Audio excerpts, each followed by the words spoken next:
After surviving Goku's powerful trump card, the Genki Dama, Frieza seeks his revenge by severely wounding Piccolo and decimating Krillin in a fiery explosion. The impact of Krillin's death pushes Goku to the edge of his limits, and the first Super Saiyan transformation in Dragon Ball Z occurs. According to the voice of Krillin, Mayumi Tanaka, in the Dragon Box Volume 1 book, the scene that left the biggest impression on her personally was this initial Super Saiyan sequence with Goku. The original transformation sequence has been ingrained within this Dragon Ball community since countless fan dubs, animations, and reactions exist, which is a testament to the scene's overall quality. However, I haven't seen as many people analyze the transformation in depth, with the exception of Mr. Fusion and his Dragon Ball Dissection series, in which he talks about the manga version of events. Instead, in this video, I will be covering the proper debut of the Super Saiyan during the Dragon Ball Z television show, which occurs in episode 95. Although the first ever appearance of Goku as a Super Saiyan in the anime was on June 5th, 1991, after episode 94 in the next episode preview for episode 95. Without further ado, let's go!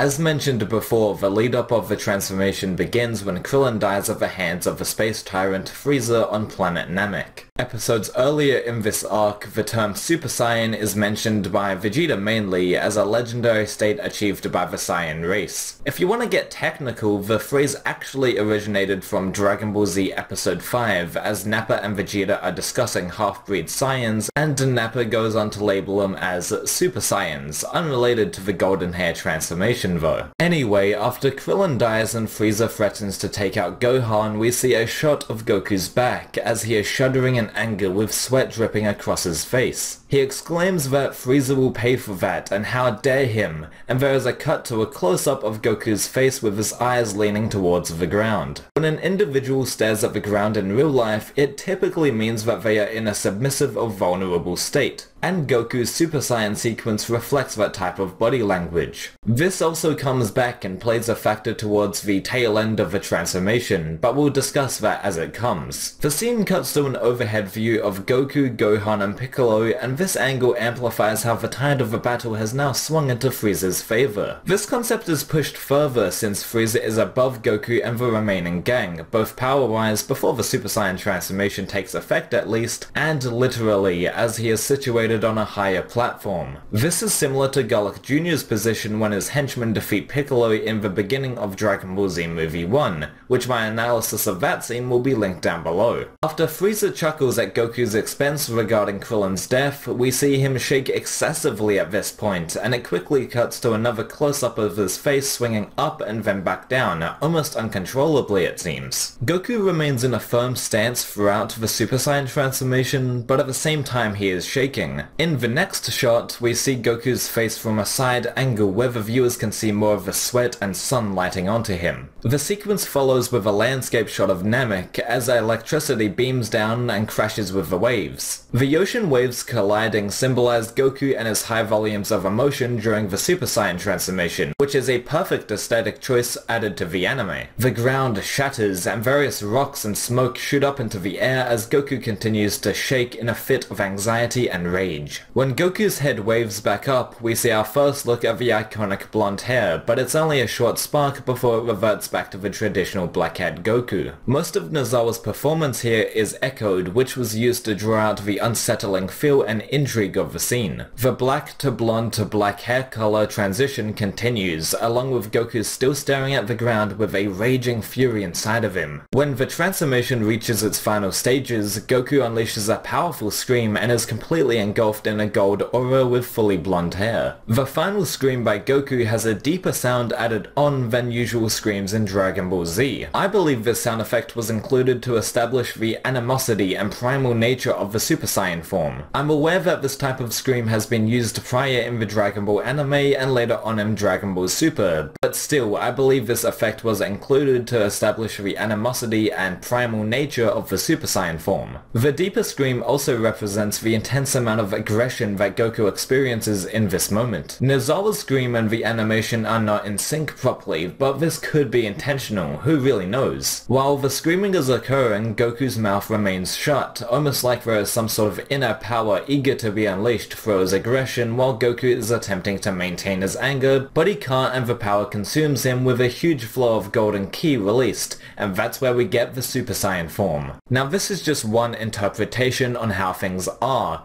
but this is not fact. I am not trying to state this as fact. Also, I am paying no attention to the S-Cell's explanation that was given by Toriyama earlier this year. So, Goku overcomes the rage and his primal mindset and eventually masters the Super Saiyan form in the Cell arc with Gohan. For a split second during the final deep scream and the ki bursting out, Goku's pupils completely disappear and then they of course return to normal a few frames after. This could be a sign or some sort of foreshadowing that Goku will overcome this anger towards the end of the arc, and this makes him completely different from Broly or Kale on a Berserk form at least, as their pupils go missing and don't come back. Credit to MJTV for this observation, by the way. Furthermore, there isn't a whole lot of dialogue as well, which certainly adds weight to the transformation. Sometimes we simply don't need to be told exactly what is happening in a scene, and the Super Saiyan Reveal is a prime instance of this, both in the manga and anime counterparts. The words that do come out of Goku, in all honesty, are not necessary as we know exactly what his sentiments are through the visuals and atmosphere alone. At least this isn't as bad as the Super Saiyan 2 Gohan English dub transformation where he goes on a needless monologue and all, but I digress. So people don't get me confused,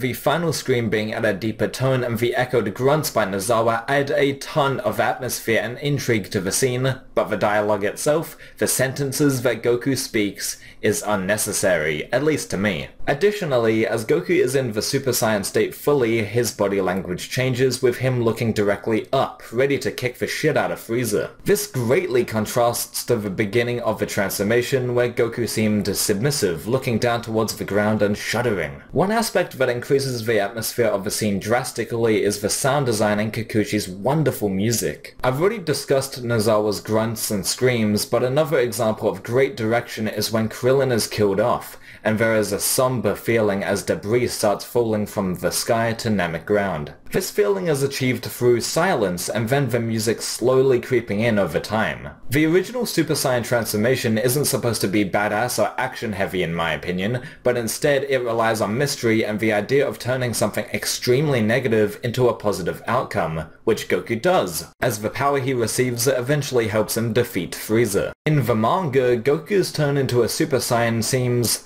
quite brief, to say the least. I know that Toriyama was limited to comic panels, possibly did not have time to create a more in-depth transformation, and of course he didn't have music, voice acting, and an entire staff to work with, but he could have dragged the chapter out just a little more for dramatic effect. Also, when Goku is transforming in the manga version, there is no lightning or darkening clouds, which the anime adds on. Now, I absolutely love the Dragon Ball manga. From start to finish, it is an instant classic, but I must say that the Super Saiyan reveal in the anime is superior. To compare with Dragon Ball Kai, more specifically episode 47 when the transformation occurs, nothing was altered drastically from the original anime barring the new Yamamoto music. The echoes are still there in Kai, as well as the final scream being deeper than Nozawa's usual tone, although in the Kai version the latter is way less impactful as Nozawa's normal scream is present with another deeper scream accompanying it, rather than it simply just being a deeper scream like in the original.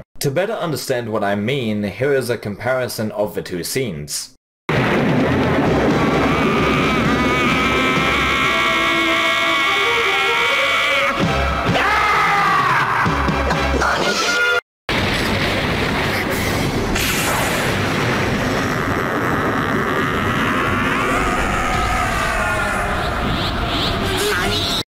You see? The original scream contains a more primal feeling, while Kai doesn't follow suit, and opts for a more traditional Nozomi scream with a deeper background sound along with it, similar to the Japanese Super Saiyan 2 Gohan transformation for example. To conclude, that has been my analysis regarding the Super Saiyan Introduction on Namek. Before I go, I must address something. Thank you for all of the recent support on the channel lately, the Frozen Particle YouTube channel. Thank you very much. It's been an absolute pleasure to make videos and have you interact with me on Twitter and stuff. Thank you very much. I'll see you next time.